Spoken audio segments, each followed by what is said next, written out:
There are things in sourdough baking that you just sort of pick up along the way. Things and techniques that no one ever talks about because they are now so ingrained that they have become a second nature. Well, today I'm going to be sharing 18 basics with you that I believe every baker should know. Gluten Tag, and let's kick it off with number 1. Making a starter is easier with whole grain flour. That could be a whole wheat flour, a whole rye flour, or whatever other whole flour you have. That's because there's more contamination with wild yeast and bacteria on the hull of the grain.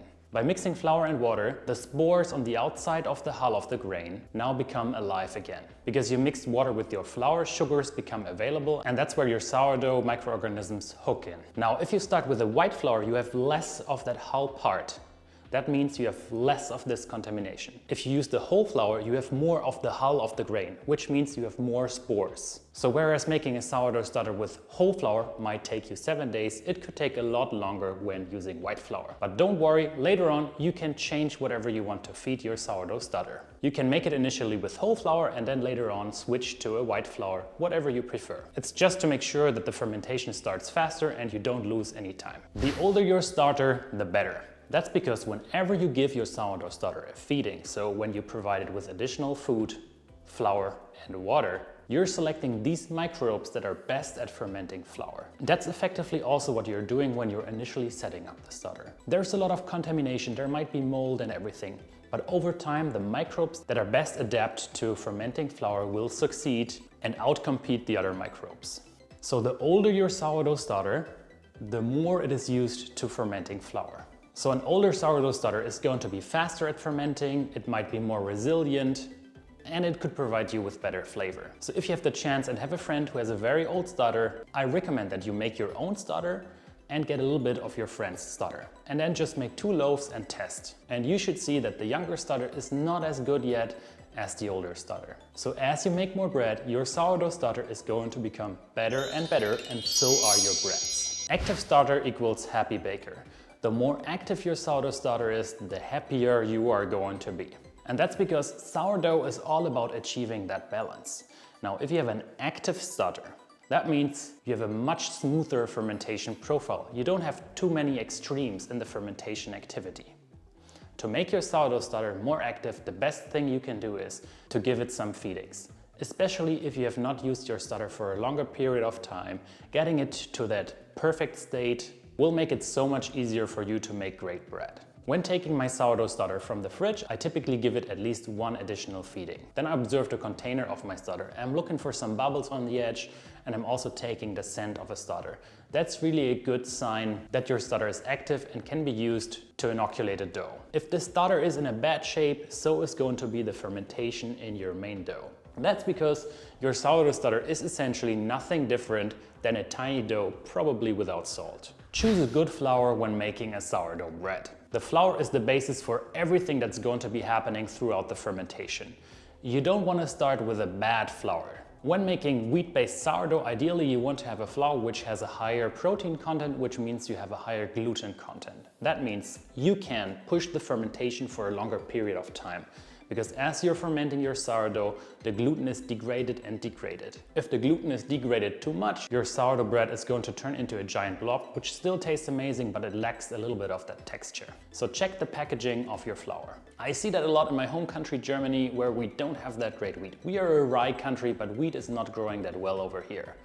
So most of the wheat that we have here could be compared to the American cake flour, for instance. That flour is not ideal to make sourdough bread. When people talk about sourdough, most people are thinking about that beautiful freestanding sourdough loaf. However, there are also 2 alternatives. One being a very ancient flatbread, which you can just bake on your stove, and second being a bread that you bake inside of a loaf pan. While the freestanding sourdough is definitely the most beautiful bread, the other 2 options are also really great. Especially when you're on a trip, you're camping, you can just make an amazing flatbread in your pan. You don't need an oven. For the loaf pan bread, you really don't have to worry too much about the fermentation because you're getting the support of the container. The only disadvantage being you have to buy a loaf pan. Plus, the bread in the end is also going to be a bit more uniform, which makes it excellent when you want to make sandwich bread. Personally, for special occasions, I'm making that freestanding sourdough bread, but for my daily bread consumption, I prefer the loaf pan bread. And I know that many people in the south of Europe, and probably you Americans, don't like rye bread because it's very dense, but me as a German, I love 100% whole grain rye bread, which is just really 3 minutes of working time, stirring everything together, putting it into that loaf pan. It makes super flavorful bread. Know your recipe. Please, whatever recipe you find out there, and whenever you're seeing sourdough bread in a store, always check what's really inside. A sourdough bread should only contain flour, water, and salt, nothing else. There shouldn't be any baking powder or any additional yeast inside. Then it's not real sourdough bread. So please be wary whenever you find a recipe. Check what's inside. If it's a real sourdough bread, it should only contain flour, water, and salt. And while I'm at it, please also be very careful about timings. You can't really trust timings that you find in a recipe, reason being your sourdough starter is different than my sourdough starter, than the other baker's sourdough starter. It's going to behave differently. You have a different room temperature, your sourdough starter is in a different state, so all these parameters can't be expressed in exact timing. That's to me the beauty of sourdough bread making and also the complexity, just having 3 ingredients and combining them to perfection. And I super love that because it might seem easy, but it's sort of complex when you go into the details. But then in the end, you always get to taste amazing bread. No matter how your bread turns out, every homemade bread is a win. Less water equals happier yeast and happier baker. When you're making a sourdough starter, the typical ratio is 1:1. While this is good initially when setting up the sourdough starter, at some point I recommend to lower the hydration of your sourdough starter down a little bit. Ideally, your sourdough starter should have the same level of water as the dough that you're making. Assuming you're making a dough with 1000 grams of flour, you would probably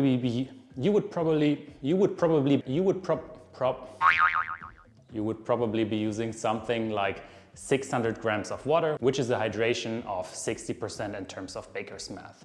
So ideally, your sourdough starter should have the same ratio, because in the end, your sourdough starter is nothing else than a big bread dough, small bread dough. So the conditions at which your sourdough starter ferments should be the same as in the later on bread dough.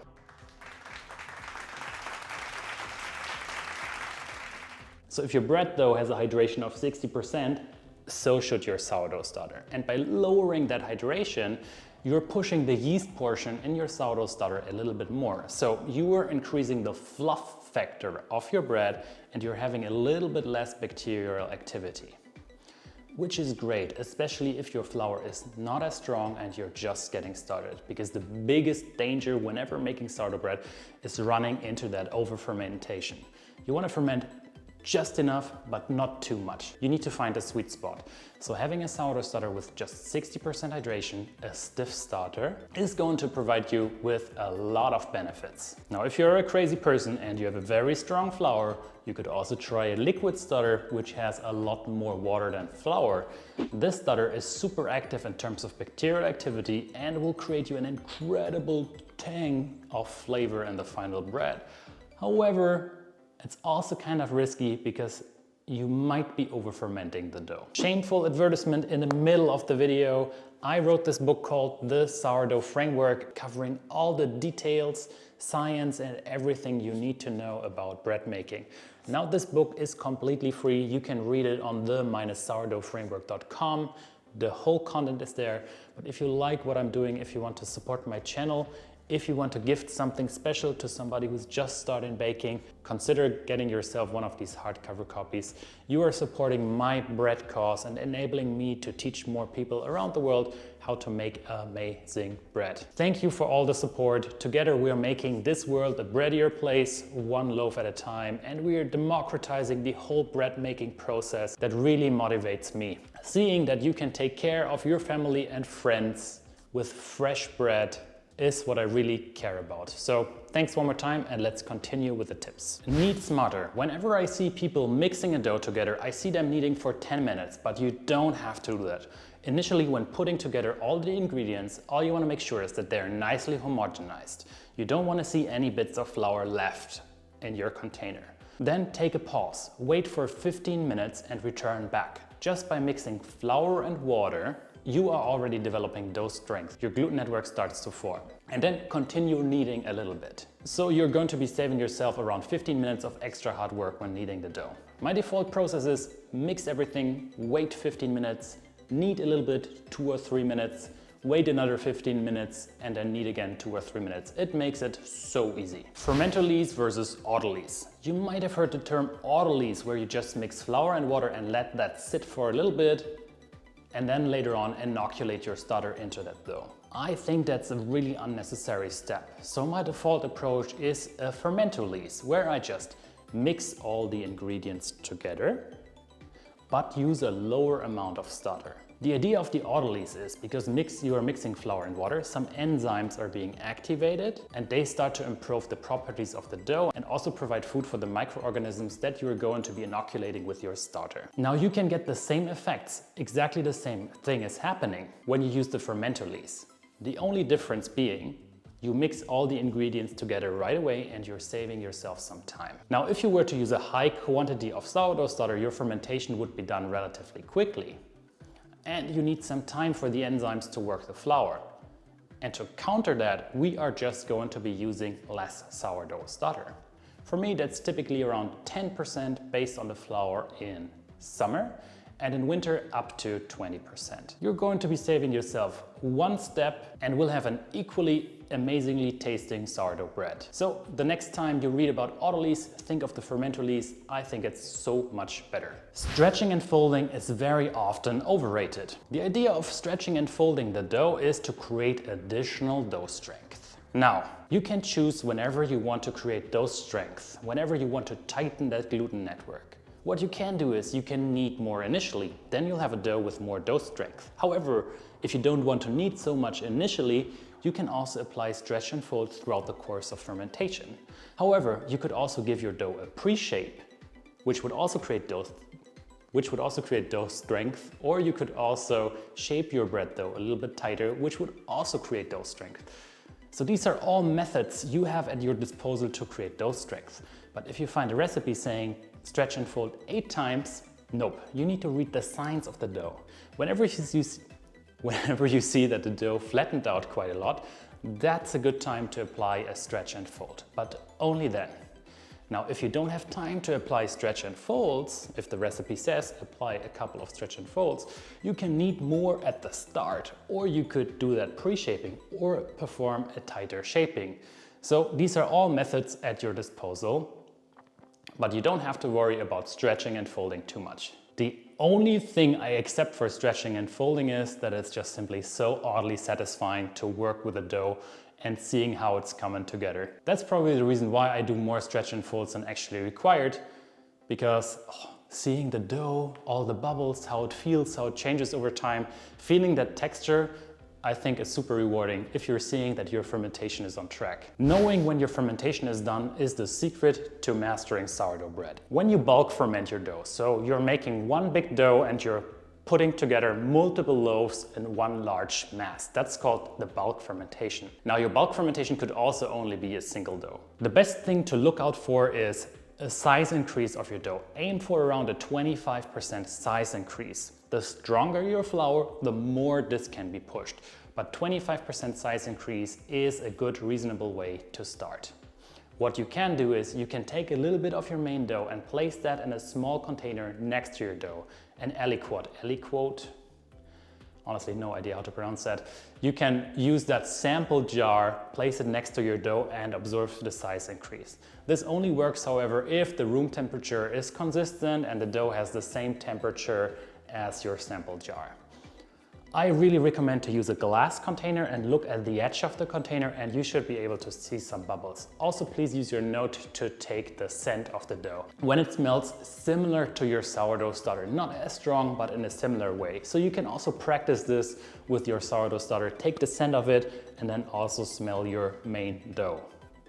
Smell? Now, one of my favorite tricks that I do all the time is I am using a little bit of the dough that I just made to inoculate another bread dough. So I'm making my dough and then whoop, cut something off, put that into a jar, and I know that this dough is at the perfect ready state to make another dough. I think that's really great because you don't create any waste.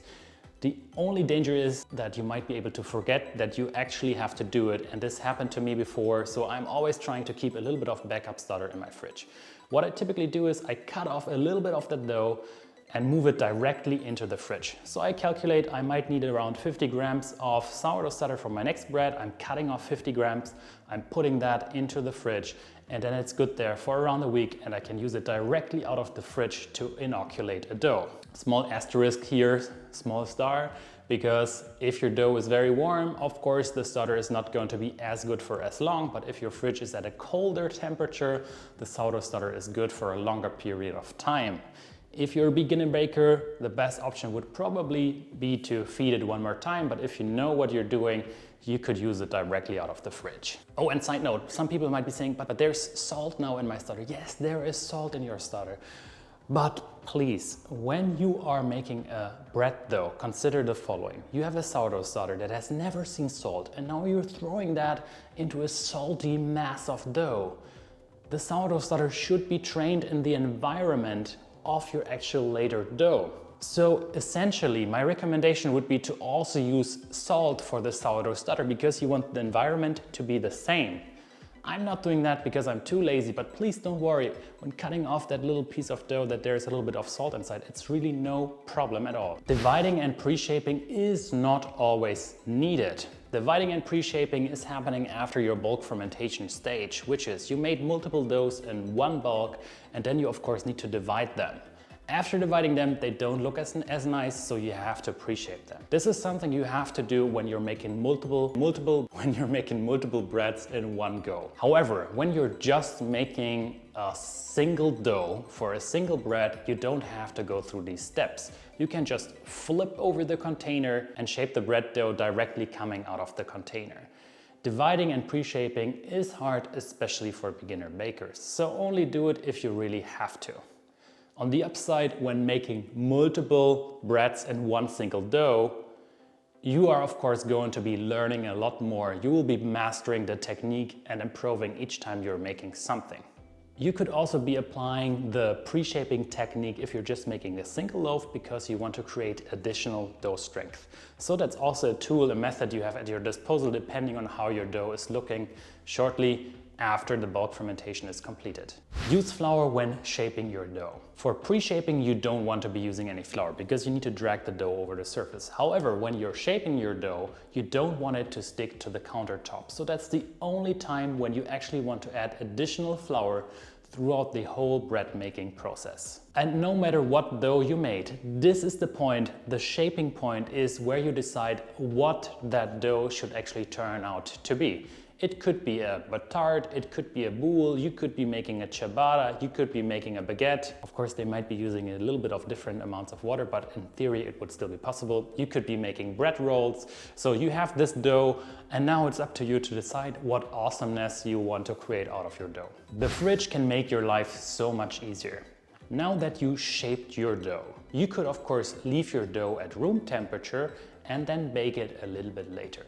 However, if you have a fridge, the fridge can be an excellent tool at your disposal. The reason is you can time when you want to bake your bread dough, which in many cases, many people love to have a fresh loaf in the morning. Let's say you made your bread dough Saturday morning, then you ferment it throughout Saturday and you want to have fresh bread Sunday morning.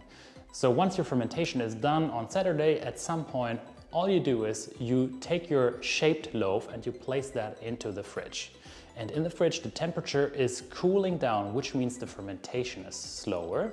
And your bread dough, your shaped bread dough in the fridge is going to be good for a long period of time. You could bake it 8 hours later, 24 hours later, or up to 48 hours later, or even later, depending on the temperature of your fridge, of course, and choose whenever you want to have that fresh bread ready. So the fridge is a really amazing tool to control the process and make the process work with your schedule. When baking, you want to make sure that you use as much steam as possible. The reason being, if we don't use any steam, there is going to be a crust that forms on our bread dough. And that means our bread can no longer expand as much. And we want to have that perfect combination of a fluffy inside and a crisp crust. But if we were to have a crust directly at the start of the baking process, that fluffiness could not be properly created. And that's the reason why we use as much steam as possible during baking. Now, I love to use a tray with some stones and another inverted tray on top. However, what you could also do is you could be using a Dutch oven, for instance, if you have one, or you could also just be baking at a lower temperature. That could also help. Aloha temperature. Did I just make a Hawaii joke? I'm now remembering that one joke that I heard. I recently made a pizza Hawaii, it got burned. I should have made it at aloha temperature. If you cut your bread dough while it's still too warm, some of the crumb is going to tear and you'll be losing some of that precious texture that you spent so much time building up. So ideally wait at least an hour before cutting it. However, if you're super hungry, just inhale that bread dough in whatever way you want. But to get to perfection, you need to wait just a little bit. Read your dough's crumb structure. So after you made your dough and you cut off a slice, check your dough's crumb structure. And I made this amazing infographic where you can see different stages and different issues that might have happened throughout your course of fermentation.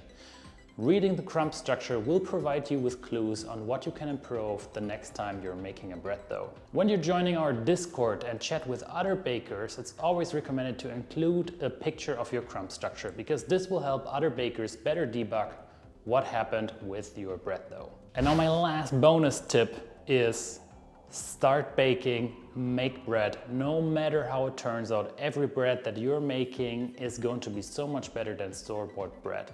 So don't give up, continue and learn. Based on experience, it takes around 5 attempts until you're able to make decent sourdough bread.